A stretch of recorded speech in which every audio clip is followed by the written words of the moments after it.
Good morning, नमस्कार, सुप्रभात। आप देख रहे हैं न्यूज 18 राजस्थान। मैं हूं आपके साथ अनुराग सक्सेना। तमाम वो खबरें आपको बताएंगे जो बनेंगी आज की सुर्खियां।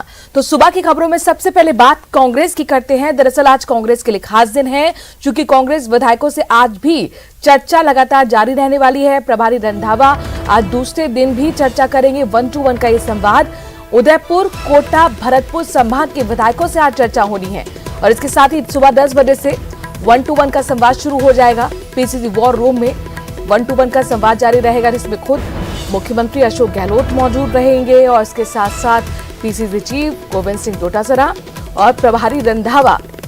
कल लगातार 1 to 1 संवाद चला था। 3 दिन का ये संवाद है और आज संवाद का दूसरा दिन।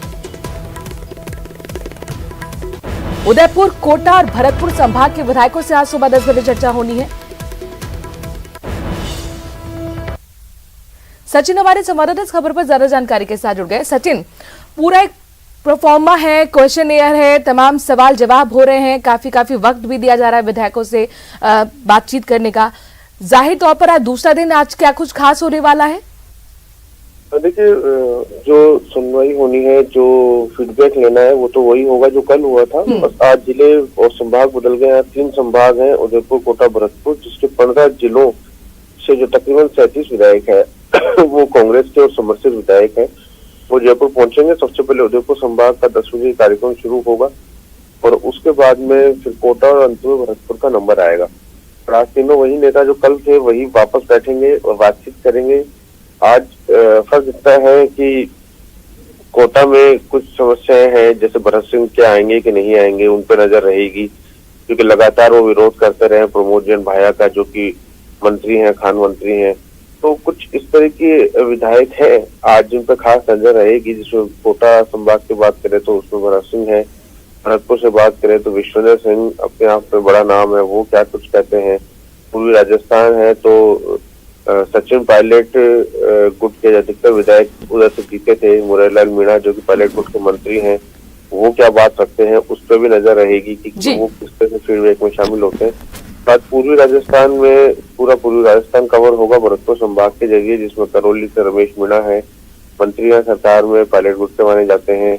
सचिन, पूर्वी राजस्थान कांग्रेस के लिए कितना खास है? इसकी पॉलिटिकल जरा इतिहास भी बताइए। चुनावी लिहाज से क्या महत्वपूर्ण आज की इस 1 to 1 की बैठक में रहने वाला है?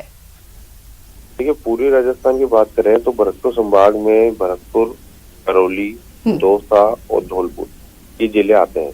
इसकी अगर बात की जाए टिकटों की, सीटों की, तो सारी सीटें जो है वो कांग्रेस ने, केवल एक सीट थी कुशवा रानी जो कि भाजपा से थी, लेकिन राज्यसभा चुनाव में उन्होंने भी क्रॉस वोटिंग करके कांग्रेस को वोट दे दिया था। उसके बाद भाजपा ने उनको निष्कासित कर दिया था और वो कांग्रेस के पाले में कांग्रेस के साथ में है और संभवतः ये भी माना जा रहा है कि कांग्रेस से ही वो अगला विधानसभा चुनाव लड़ेगी। तो आज की तारीख में पूर्वी राजस्थान में पूरी तरह से मजबूत है कांग्रेस और सरकार बनाने में भी इस क्षेत्र ने बड़ा योगदान दिया था। लेकिन अब पूर्वी राजस्थान में जो सबसे बड़ी पकड़ है वो सचिन पायलट की है। यहाँ से तकरीबन सारे जो गुर्जर विधायक हैं वो कांग्रेस के जीते थे। एक भी गुर्जर विधायक जो है पूरे राजस्थान से बीजेपी का नहीं जीता है। अब सचिन, एक चीज महत्वपूर्ण है, चूंकि आपने सचिन पायलट का जिक्र किया, कल हमने देखा हरीश मीणा भी आए थे और इसके साथ राकेश पारेख भी, और दोनों ने अपनी नाराजगी भी जाहिर की थी। कुल मिलाकर आज यहाँ पर क्या आपके पास सूत्र बता रहे हैं? क्या पायलट समर्थक विधायक पहुंचेंगे और उनका रुख क्या रहने वाला है? बिल्कुल, देखिए, जैसे मैंने पहले बताया, बिल्कुल पहुंचेंगे। पूर्वी राजस्थान में अधिकतर विधायक उनके समर्थित विधायक है, उनके समर्थन से जीते हुए हैं, जिसमें मुरलीलाल मीणा है, मुखर है उनको लेकर, मंत्री है सरकार में और विधायक है ही दौसा से। वो आएंगे, वो पायलट के कट्टर समर्थक माने जाते हैं, वो अपनी बात रखेंगे तो हो सकता है कि पायलट की कोई बात सामने आ जाए। इसके अलावा रमेश मीणा है, पायलट समर्थक है, लेकिन हालांकि आज पायलट से इस समय थोड़ी दूरी उनकी है, अभी वो गलत गुट के अंदर आ गए हैं। और इसके साथ ही अगर हम बात करें जो अन्य विधायक हैं दौसा क्षेत्र से या भरतपुर से या करौली से, उसमें भी पायलट समर्थक विधायक हैं बहुत सारे, वो अपनी बात रखेंगे। तो कहीं ना कहीं पायलट का जिक्र जरूर होगा। हालांकि हमने कल देखा कि कुछ सवाल पायलट को लेकर नहीं किया जा रहा। अगर कोई विधायक अलग से बात करना चाहता है, अपनी बात रखना चाहता है, तो वो जरूर तो ये बात रख सकता है। और कल खुद क्योंकि पीछे चीज गोविंद सिंह डोटासरा ने दोनों विधायकों को मान्यता जानने वाला बताकर संबोधित कर दिया था, जिससे कि मामला बिगड़ा था। बिल्कुल, इंट्रोडक्शन पर ही काफी बहस हो गई थी और इन सब के बीच में आज क्या रुख रहेगा, तमाम विधायकों का फीडबैक लिया जा रहा है। तमाम विधायकों से कांग्रेस की तरफ से शुक्रिया, तमाम जानकारी सचिन हम तक पहुंचाने के लिए। लिहाजा चुनावी लिहाज से काफी महत्वपूर्ण ये बैठक बताई जा रही है। चलिए बात अब कांग्रेस के बाद बीजेपी की करते हैं, जो कि केंद्रीय मंत्री गजेंद्र सिंह शेखावत ने एक बार फिर कांग्रेस पर निशाना साधा है। क्या कह रहे हैं शेखावत, जरा देखिए। ट्वीट करके उन्होंने कहा, बीजेपी देश दिखाती है और कांग्रेस धर्म और जात देखती है। कांग्रेस का अपने विधायकों को दिए गए फीडबैक पत्र में पूछा गया है। पहला सवाल ही उसकी भेदभाव के जरिए समाज को तोड़ने की सोच का प्रमाण है।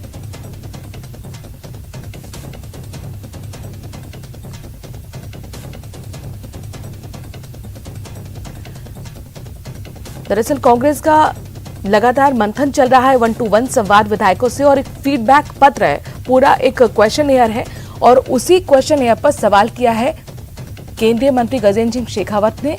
उनका साफ तौर पर कहना है कि कंपैरिजन दरअसल वो ट्वीट में दिखा रहे हैं और बता रहे हैं कि बीजेपी जो है वो देश देखती है, जबकि कांग्रेस धर्म और जात देखती है।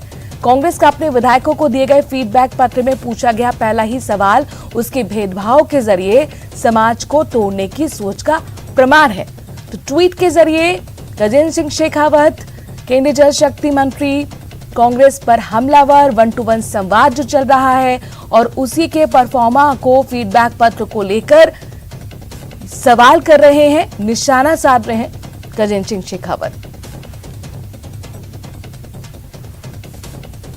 समाज को तोड़ने और भेदभाव करने का आरोप यहां पर गजेंद्र सिंह शेखावत ने लगाया है और बकायदा क्वेश्चनएयर के पहले सवाल को समाज को तोड़ने वाला बताया। कंपैरिजन करते हुए गजेंद्र सिंह शेखावत कह रहे हैं कि जो बीजेपी है वो देश देखती है, जबकि कांग्रेस जात पात देखती है। और देखिए पूरा वो जो आपको परफॉर्मा हम दिखा रहे हैं, जो फीडबैक पत्र था उसमें जो पहला सवाल है उसको कोट करते हुए, सवाल करते हुए, निशाना साधते हुए गजेंद्र सिंह शेखावत। वहीं बीकानेर में बीजेपी का जन आक्रोश महासभा भी है। पब्लिक पार्क में बीजेपी की जन आक्रोश महासभा होगी। बीजेपी प्रदेश अध्यक्ष सीपी जोशी इसमें शामिल होंगे। खबर है कि 3 बजे बीजेपी के संभाग स्तरीय बैठक भी लेंगे और 5:30 बजे लॉ कॉलेज के छात्र संघ कार्यालय का उद्घाटन करेंगे। तो सीपी जोशी का जरा कार्यक्रम समझ लीजिए। बीकानेर में अपने दर्शकों को बता दें कि जन आक्रोश महासभा लगातार जन आक्रोश रैली निकालकर सरकार के खिलाफ हल्ला बोल बीजेपी कर रही है और आज बीकानेर में जन आक्रोश महासभा होगी। पब्लिक पार्क में बीजेपी की जन आक्रोश महासभा होगी, जिसमें खुद सीपी जोशी शामिल होंगे। 3 बजे बीजेपी के संभाग स्तरीय बैठक भी लेंगे और 5:30 बजे लॉ कॉलेज के छात्र संघ कार्यालय का उद्घाटन करेंगे।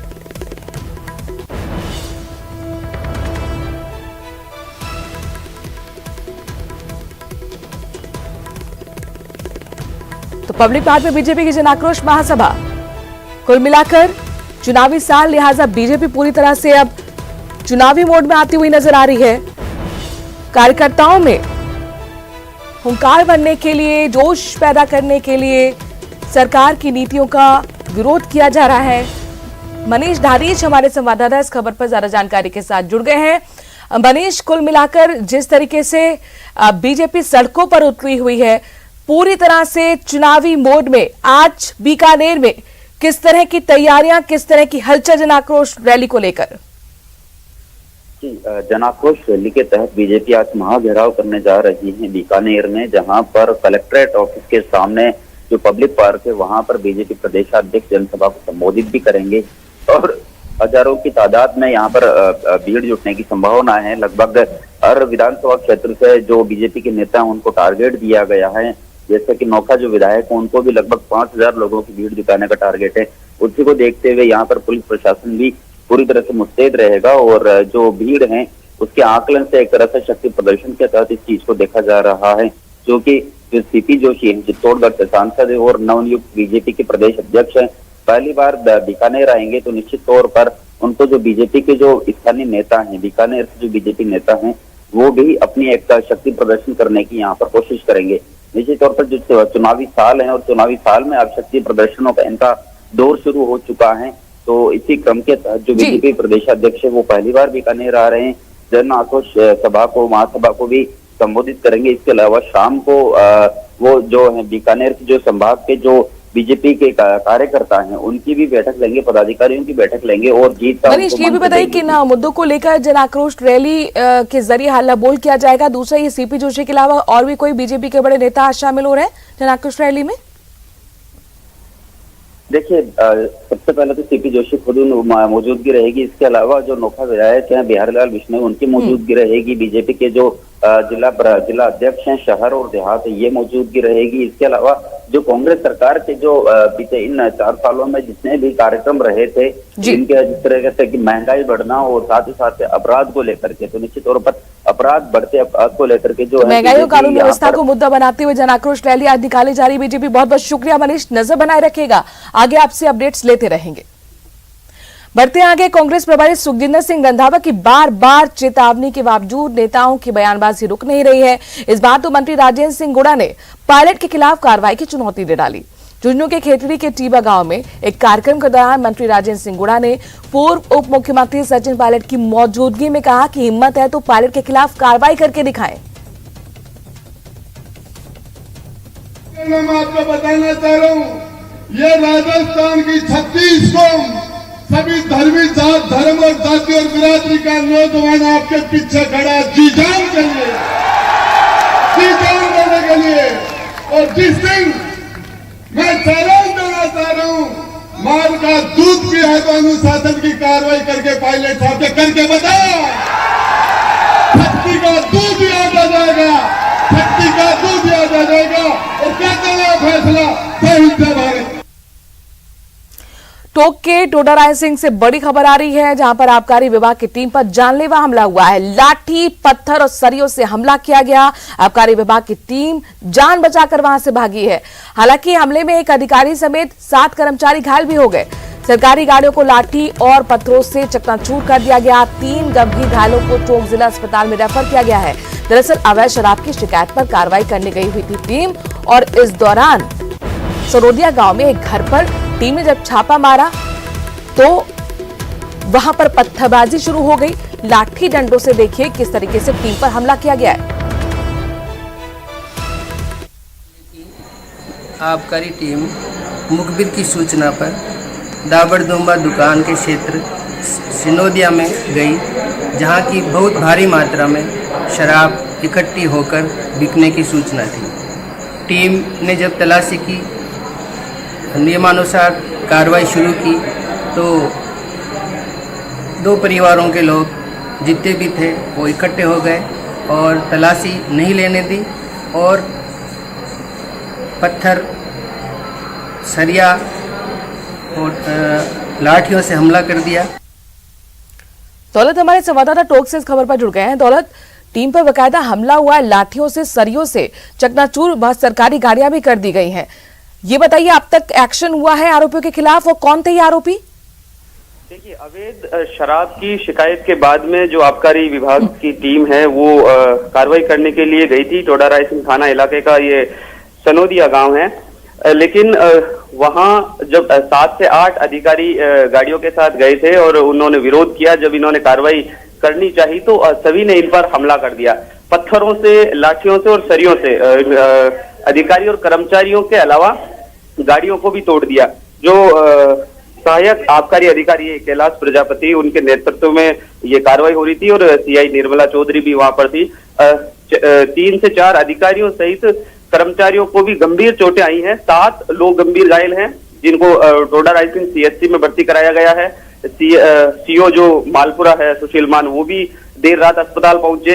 जिला आबकारी अधिकारी है अनिल यादव, वो भी शाम को मौके पर पहुंचे और अपडेट लिया जी। पुलिस का एक्शन है उनके खिलाफ किया जाएगा। हालांकि जो लगातार अवैध शराब की शिकायतें मिल रही थी, उसके बाद में कार्रवाई करने गए हैं। हालांकि सबसे पहले अब इनका उपचार करना पहली प्राथमिकता है और इसके बाद में, क्योंकि इंडिकेट किए हुए हैं, लोगों की पहचान है और पुलिस और आबकारी की जल्दी इसमें कार्रवाई देखने को मिलेगी जी। दौलत, लेकिन जिस तरीके के जब छापेमारी होती है तो वहां पर सुरक्षा बल भी तैनात होता है, पुलिसकर्मी भी मौजूद होते हैं सिविल ड्रेसेस में कई बार, तो क्या ये अंदाजा नहीं था कि यहाँ पर हमला हो सकता है टीम पर? देखिए, अवैध शराब के खिलाफ जब कार्रवाई करने जाते हैं तो स्वाभाविक है कि पता है कि ये अवैध शराब का काम कर रहे हैं और लगातार शिकायतों के बाद होती है तो उनका हौसला उस तरह से होता है। पहले भी जिस तरह से टोंक जिले में कोई कार्रवाई हुई है उसमें अक्सर इस टीम का इसी तरह से लापरवाही हम कह सकते हैं या इनको संभावना इतनी नहीं होती है। लेकिन कुल मिलाकर अब देखना होगा आरोपी के खिलाफ कार्रवाई क्या होती है और कब तक होती है। शुक्रिया दौलत तमाम जानकारी हम तक पहुंचाने के लिए। और अगली खबर अलवर से है, जहां पर भिवाड़ी क्षेत्र में तिजारा टोल टैक्स पर कुछ दबंगों का हैरान करने वाला वीडियो सामने आया है। स्टेट हाईवे नंबर 25 पर स्थित टोल टैक्स पर सोमवार को मामूली सी बात पर हुई बहस में करीब 1 दर्जन लोगों ने टोल टैक्स में जमकर तोड़फोड़ की। टोल टैक्स के अंदर केबिन में पेट्रोल छिड़ककर आग लगा दी, जिससे केबिन में रखा सारा सामान जल गया और इस दौरान केबिन में बैठा कर्मचारी जान बचाकर भागा तो उसके साथ मारपीट की गई। पुलिस ने जल्द ही आरोपी की गिरफ्तारी का दावा किया है। आगे चलेगी थोड़ा सा तो लड़के ने बूथ से बोला था थोड़ा पीछे करो, गाड़ी नंबर डाल के ना हमें एग्जाम करना है।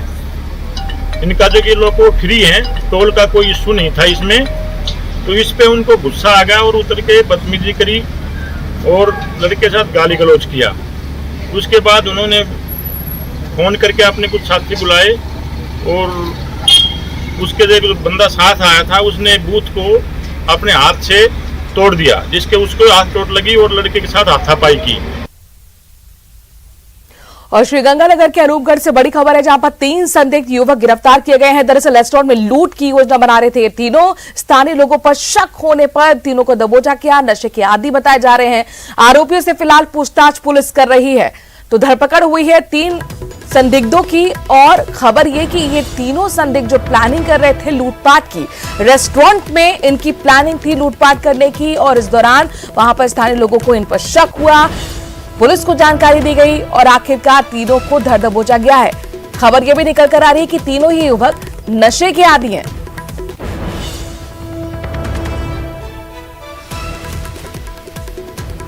आखिरकार क्या फुल प्रूफ प्लानिंग थी, इसको लेकर लगातार पुलिस पूछताछ कर रही है। ये देखिए तस्वीरों में आप देख सकते हैं, ये 3 युवक हैं जो बताया जा रहा है कि रेस्टोरेंट में प्लान कर रहे थे लूटपाट की। खबरों में आगे बढ़ते हुए जयपुर से बड़ी खबर लेते हैं, जहां पर सुभाष चौक में खुदकुशी मामले में अपडेट सामने आया। 18 घंटे बाद भी परिजनों ने अब तक शब्द नहीं उठाया है। रात भर धरने पर मृतक के परिजन बैठे रहे। होटल मालिक समेत बाकी पर एफआईआर की मांग कर रहे हैं। हेरिटेज नगर निगम की कार्रवाई की यहां पर मांग। कल दोपहर रामप्रसाद मीणा ने आत्महत्या कर ली थी। चांदी के टकसाल के गोदाम का वीडियो बनाया था। सुभाष चौक के होटल में ये काम करता था रामप्रसाद, जिसने सुसाइड किया। और अब यहाँ पर खबर ये कि 18 घंटे बाद भी परिजनों ने शब्द नहीं उठाया है। तो सुभाष चौक में खुदकुशी मामले में अपडेट अपने दर्शकों को दे दें कि 18 घंटे बाद भी परिजन नहीं माने, अब तक शब्द नहीं उठाया गया।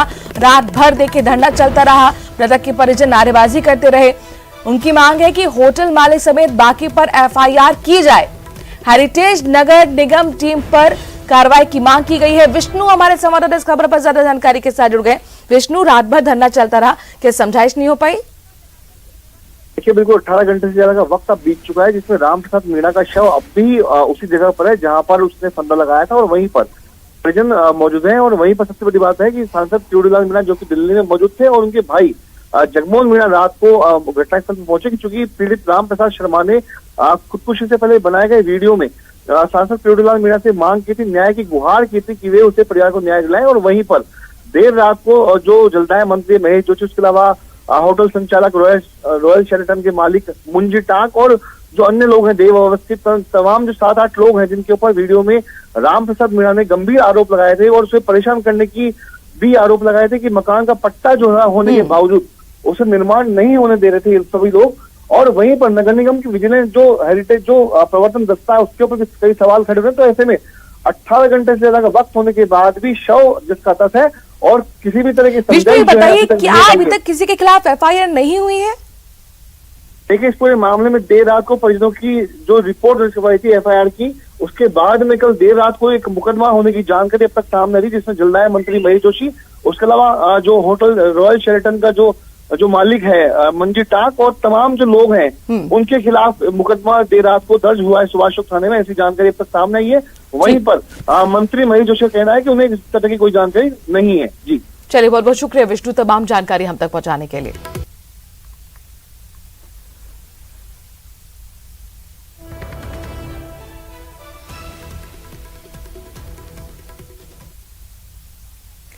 किरोड़ी लाल मीणा ने चांदी की टकसाल में रामप्रसाद मीणा की आत्महत्या पर ट्वीट कर कहा है। आपको बताते हैं वो ट्वीट में क्या कह रहे हैं। चांदी की टकसाल जयपुर में रामप्रसाद मीणा द्वारा आत्महत्या करना दुखद है और ये कितना शर्मनाक है, ये कह रहे हैं। इसके साथ साथ वो ट्वीट हम आपको पहले ही दिखा चुके हैं। बहरहाल अगली खबर दौसा से ले रहे हैं, जहां पर लालसोट शहर के वार्ड नंबर 19 बालाजी की ठाड़ी के बीच संचालित प्लास्टिक स्क्रैप फैक्ट्री को बंद कराने गई प्रशासन की टीम उल्टे पांव लौट गई। दरअसल लालसोट प्रशासन जब मौके पर पहुंचा तब फैक्ट्री सीज करने के विरोध में कई लोग पेट्रोल की बोतल लेकर फैक्ट्री के ऊपर चढ़ गए। प्रशासन को आत्महत्या की चेतावनी देने लगे। माहौल बिगड़ता हुआ प्रशासन की टीम बैरंग लौट गई। आपको बता दें कि स्क्रैप फैक्ट्री से बढ़ते पॉल्यूशन को लेकर वार्ड वासियों ने 13 अप्रैल को लालसोट एसडीएम को ज्ञापन देकर फैक्ट्री को वहां से हटाने की मांग की थी।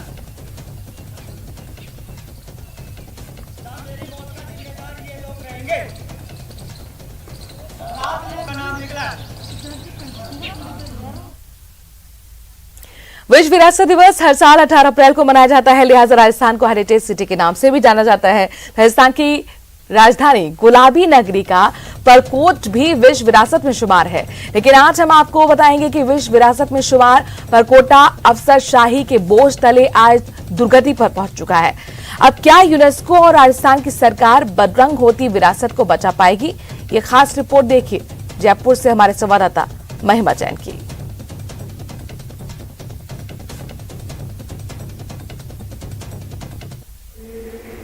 सुव्यवस्थित शहर है, जागृत शहर है और जयपुर शहर पूर्णतया वास्तु के हिसाब से बसाया हुआ जयपुर शहर है। जयपुर शहर इसे पेरिस ऑफ इंडिया, क्योंकि सुव्यवस्थित तरीके से बसा हुआ है इसीलिए पेरिस ऑफ इंडिया कहा जाता है।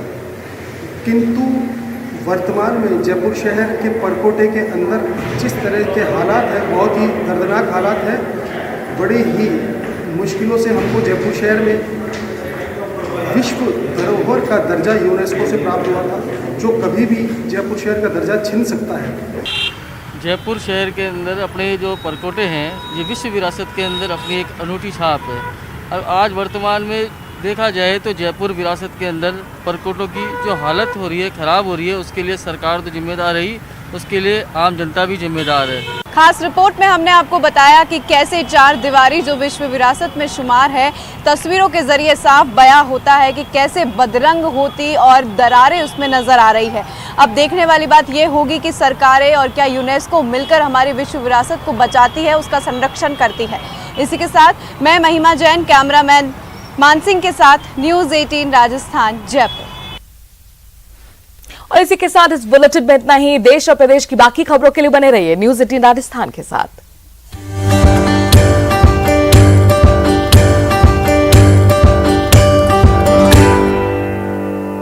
Headlines presented